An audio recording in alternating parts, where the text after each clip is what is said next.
আমার নাম এমডি আলমগীর হোসেন। আমার আজকের আলোচ্য topic quality of life and economic growth. যেহেতু এখানে যদি আলোচনা করি তাহলে দুটো টপিক আলাদা করে আলোচনা করতে হবে।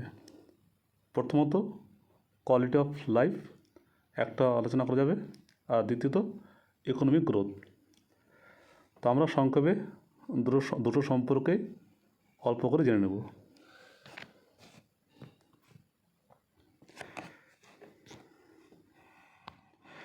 আজকে আমার আলোচ্য বিষয় হচ্ছে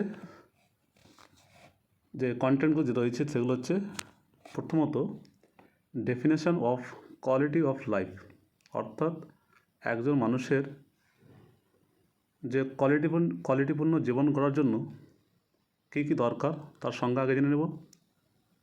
দ্বিতীয়ত identify components of quality of life, একজন মানুষের যে কোয়ালিটিপূর্ণ বা গুণগত মান জীবনের জন্য তার যে বিভিন্ন উপাদানগুলো রয়েছে সেগুলো আমরা আইডেন্টিফাই করব। তৃতীয়ত important components of quality of life, একজন মানুষের যে তার সবচেয়ে গুরুত্বপূর্ণ উপাদানগুলো কী কী সেগুলো সম্পর্কে আমরা জানব। এছাড়া আলোচনা করব ইকোনমিক গ্রোথ, অর্থাৎ ইকোনমিক গ্রোথটা কী সে সম্পর্কে, এবং how is the economic growth measurement, এবং আমরা কীভাবে ইকোনমিক গ্রোথ তার মেজারমেন্টটা করব বা কীভাবে আমরা বুঝতে পারবো সে সম্পর্কে আলোচনা করা হবে। চলি আমরা নেক্সট টপিক আলোচনা করি।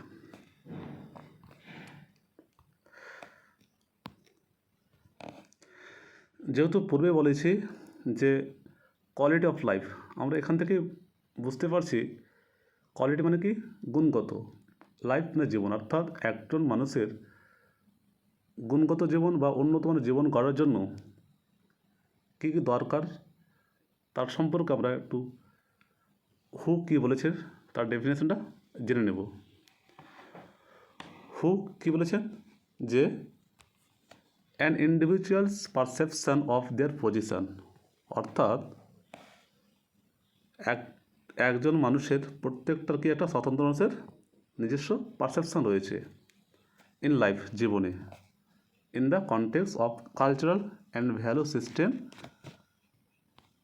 ইন হুইচ দেয়ার লাইফ, অর্থাৎ একজন মানুষ যখন সে সমাজে বসবাস করে তার নিজস্ব কিছু সাংস্কৃতিক কালচার রয়েছে, তার কিছু ভ্যালু রয়েছে, সেগুলো হচ্ছে এক একটা qualityful life in relation to their goals, expectation, standard and concern, অর্থাৎ যেটা বলতে চাইছে এখানে সেটা হচ্ছে কি প্রত্যেকটা মানুষের কিন্তু একটা নিজস্ব গুণগত বৈশিষ্ট্য রয়েছে এবং তাদের সেগুলো চাহিদা অনুযায়ী, যেমন তাদের গোলস রয়েছে, তাদের আশা আকাঙ্ক্ষা রয়েছে।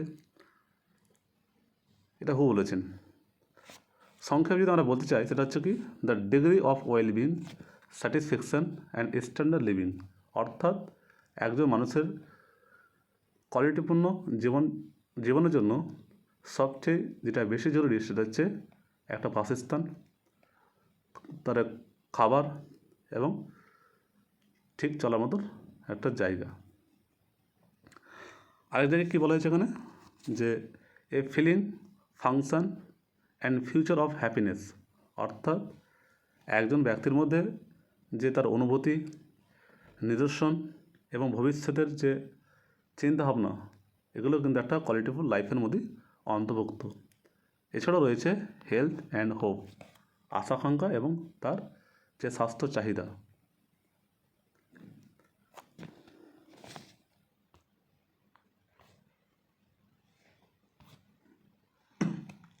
আচ্ছা, এরপর আমরা জেনে নেব যে কোয়ালিটি অফ লাইফের বা গুণগত মানের জীবনের যে উপাদানগুলি কী কী সেগুলো আমরা সম্পর্কে খুব সংক্ষেপে জেনে নেব। প্রথমে বলা হয়েছে ফিজিক্যাল হেলথ, অর্থাৎ একজন মানুষের গুণগত জীবনের জন্য যেটা সবচেয়ে প্রয়োজনীয় সেটা হচ্ছে তার শারীরিক স্বাস্থ্য, মানে শারীরিক সুস্বাস্থ্য। অর্থাৎ আমাদের শরীর যদি ভালো না থাকে তাহলে আমাদের কিন্তু গুণগত মান জীবন উন্নত হবে না। এবার আমাদের শরীরটা ভালো রাখার জন্য কী কী দরকার?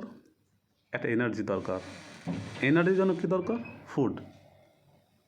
তারপর আমাদের অ্যাক্টিভিটি অফ ডেলি লিভিং, অর্থাৎ প্রত্যেকদিনের বাঁচার জন্য যে সমস্ত কাজ এবং খাবার দরকার সেগুলো কিন্তু আমাদের শারীরিক চাহিদা মেটায়। আচ্ছা, দ্বিতীয়ত কি? সাইকোলজিক্যাল, অর্থাৎ মনোবিদ্যা, যেটা বলতে চাই সেখানে feelings, fear, depression, self esteem, thinking, learning, memory and concentration. অর্থাৎ বলতে চাই সেখানে আমাদের মধ্যে যদি আত্মসম্মানবোধ, চিন্তাভাবনা এবং লার্নিং, শেখার যে ক্ষমতা থাকে, তাহলে এগুলো একটা কি এক একটা মানুষের মধ্যে গুণগত মানুষের একটা উপাদান।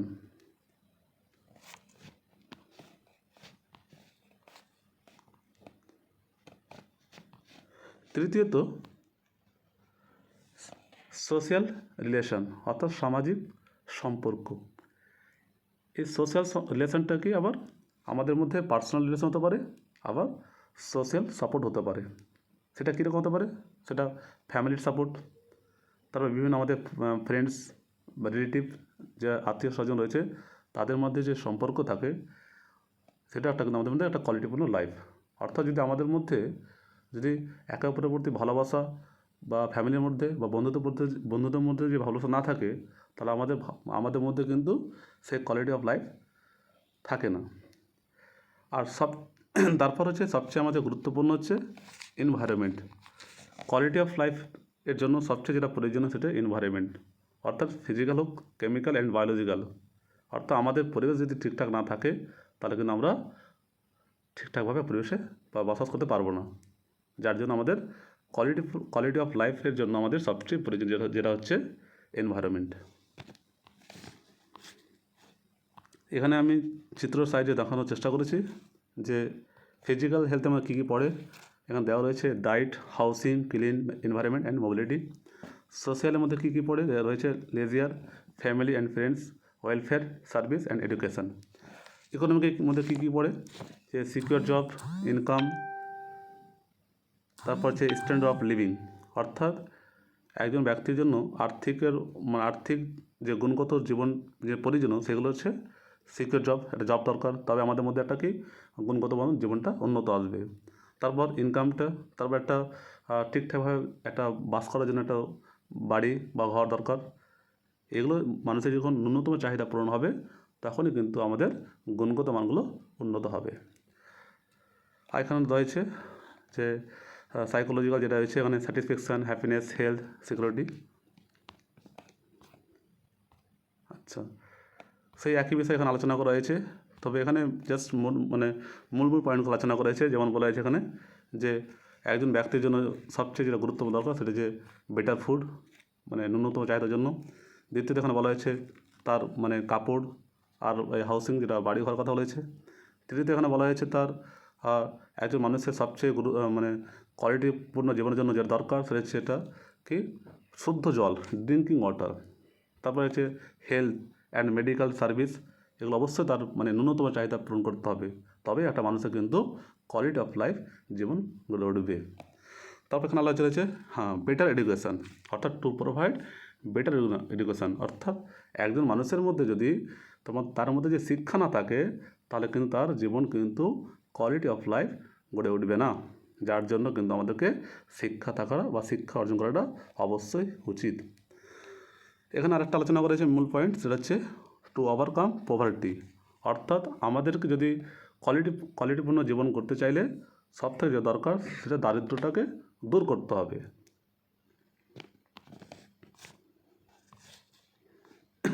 আচ্ছা, যেহেতু আমি পূর্বে আলোচনা করেছি যে আমার টপিকের মধ্যে দুটো পার্ট রয়েছে, একটা বলেছিলাম যে quality of life and economic growth. যেহেতু পূর্বে আমি কিন্তু কোয়ালিটি অফ লাইফ সম্পর্কে সংক্ষেপে আলোচনা করলাম, এবার আমি একটু সংক্ষেপে ইকোনমিক গ্রোথ নিয়ে আলোচনা করার চেষ্টা করছি। কী বলেছে এখানে? ইকোনমিক কথা অর্থ হচ্ছে অর্থনৈতিক গ্রোথ বৃদ্ধি, অর্থাৎ আমাদের মধ্যে আর্থিক কীভাবে বৃদ্ধি করা যায় সেই সম্পর্কে বলা হয়েছে। কী বলছে একটু দেখে নিই আমরা, যে economic growth measures the change in the output or GDP in the country over a period of time, অর্থাৎ জিডিপি ফুল ফর্ম হচ্ছে গ্রোস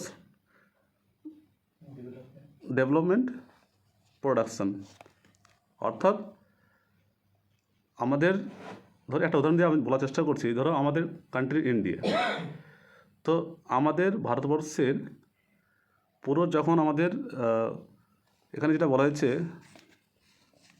যেমন গুডস বা লেবার বা টেকনোলজি, এই যে এই ফান্ডগুলো থেকে যখন আমাদের একটা ইনকাম সোর্স আসে, এবং সেই ইনকাম সোর্সগুলো কি বছরে একবারে যখন বৃদ্ধি পায়। যেমন ধরো আজকে যদি ভারতবর্ষে যদি 10 কোটি টাকা ইনকাম হয়, মানে 2024 সালে, যেহেতু এখন চলে 2025, আর 2025-এ যদি হয় 12 কোটি টাকা, তাহলে কি আমরা দেখতে পেলাম, যদি 10 কোটি থেকে 12 কোটি, এই যে 2 কোটি টাকা বৃদ্ধি পেল, এটাকে কিন্তু আমরা কি বলতে পারি, ইকোনমিক গ্রোথ। ক্লিয়ার এটুকু? তার মানে যখন একটা শ্রেণী থেকে একটা শ্রেণী বৃদ্ধি পায়, 10 কোটি ছিল 2024 সালে, আর এখন 25 হয়েছে কত, 12 কোটি, তাহলে এই যে 2 কোটিটা বৃদ্ধি পেল, এটাকে আমরা কিন্তু ইকোনমিক গ্রোথ বলতে পারি। এখানে দেওয়া হয়েছে যে মূল আলোচনা, যে কী করে বুঝবো তার ইকোনমিক গ্রোথ হয়েছে কি হয়নি। জাস্ট কয়েকটা সংখ্যা বলেছি, যেমন এখানে বলেছে মেন ফোকাস করা হয়েছে পার ক্যাপিটা ইনকাম, এই একই কথা, মানে বাৎসরিক ইনকামের যে সোর্স সেখান থেকে বলে পার ক্যাপিটা ইনকাম। এটাকে কীভাবে বুঝবো, যেটা আমাদের বলা হয়, তাহলে এটা মনে রাখতে হবে যে আমাদের যে মূল ইনকাম, আমাদের ন্যাশনাল ইনকাম যেটা আছে বাই একটা ব্যক্তি পার্টিকুলার পার্সনের ইনকাম, এটা যদি যখন ভাগ করবো সেটাকে বলা হয় আমাদের পার ক্যাপিটা ইনকাম। আর আচ্ছা, এখানে একটা বলা হয়েছে, আলোচনা করা হয়েছে যে a long period of time per capital income must be certain অপর লং। অবশ্যই একজন মানুষের কিন্তু মানে ইকোনমিক গ্রোথ উন্নত করার জন্য একটা পিরিয়ড অবশ্য দরকার, মানে একটা মিনিমাম 1 বছর। এবং এটা একটা যে কি এটা বলা হয়েছে economic growth is regarded as a process, এটা কন্টিনিউভাবে চলাচল করে। আচ্ছা, এখানে মেন আলোচনা হচ্ছে যে how is economic growth measured, কীভাবে আমরা ইকোনমিক গ্রোথকে আমরা তার মানে পরিমাপ করব। তো এখানে বলছে যে economic growth is in a country is measured by the country gross domestic product. এই যে একটু আগে বললাম জিডিপি ফুল কি, গ্রোস ডোমেস্টিক প্রোডাক্ট। অর্থাৎ যে ঘুরে ঘুরে একই আলোচনা আসছে যে একটি দেশের তার পুরো যে ইনকাম সোর্স, সেই সোর্স থেকে যখন তার বৃদ্ধি পায়, সেটা হচ্ছে গ্রোস ডোমেস্টিক প্রোডাক্ট।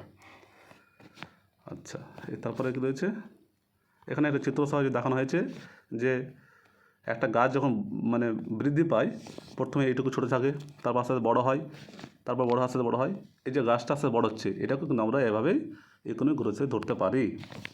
ঠিক আছে, আর একটা উদাহরণ দিতে পারি, যে একটা শিশু আছে, ছোটো শিশু রয়েছে, শিশুটা কী হলো আস্তে আস্তে বৃদ্ধি পায়, বয়স বাড়ে এবং তার শারীরিক গঠনও বৃদ্ধি পায়, এটাকেও কিন্তু আমরা গ্রোথ বলতে পারি। কিন্তু এখানে ইকোনমিক গ্রোথ নয়, এখানে একটা মানুষের গ্রোথ হচ্ছে, কিন্তু এখানে ইকোনমিক গ্রোথ নয়। ইকোনমিক গ্রোথ ওটা হচ্ছে যখন মানুষ কোনো একটা দেশের সম্পদ বা ইকোনমিক বা আর্থিক দিক থেকে বৃদ্ধি পায়, সেটাকে আমরা কিন্তু ইকোনমিক গ্রোথ বলতে পারি। এই যে এখানে চিত্র সাহায্যে দেখানো হয়েছে যে এখানে একটা রয়েছে যে trends analysis in Indian economic growth. কী বলছে, যেমন দেখো এখানে 2014 সাল দেওয়া হয়েছিল 2.039, এটা মানে এটা ট্রিলিয়ন। 15 কিন্তু এটা বৃদ্ধি পেয়েছে, 16তে দেখো তার থেকে একটু বৃদ্ধি পেয়েছে, 17তে, 18তে, 19-এ। আচ্ছা, এখানে দেখো একটা জিনিস ভালো দেখার জিনিস রয়েছে, 18তে কত ছিল, 19 কত ছিল, 2.871, কিন্তু 2022 সালে দেখো 20 সালে এখানে কী হয়েছে 2.66, এখানে কমে গেছে। তাহলে এটাকে আমরা কি ইকোনমিক গ্রোথ বলতে পারি? তো উত্তর হবে না, কারণ ইকোনমিক গ্রোথ তাকে বলা হবে যখন প্রত্যেকটা বছর কিন্তু একটু হলেও বৃদ্ধি পেতে হবে। এমন নয় যে 2020 সালে বৃদ্ধি পেল আর 2021 সালে কিন্তু কী হলো, আবার কমে গেল, এটাকে কখনো আমরা কিন্তু ইকোনমিক গ্রোথ বলতে পারি না। ইকোনমিক গ্রোথ তখনই বলতে পারি যখনই কিন্তু 2020-তে দেখা গেলো 10 ছিল, 21-এ হলো 12, 22-এ হলো 14, 23-এ হলো 16, এইভাবে যখন 1 বা 2 যখনই মানে এভাবে সংখ্যাটা বৃদ্ধি পাবে, তখনই আমরা তাকে ইকোনমিক গ্রোথ বলতে পারি। আচ্ছা আচ্ছা, এখানে দেওয়া হচ্ছে রেফারেন্স দেওয়া হয়েছে। আর থ্যাংক ইউ, আজকে আমার এই টপিক আলোচনা কমপ্লিট হয়েছে।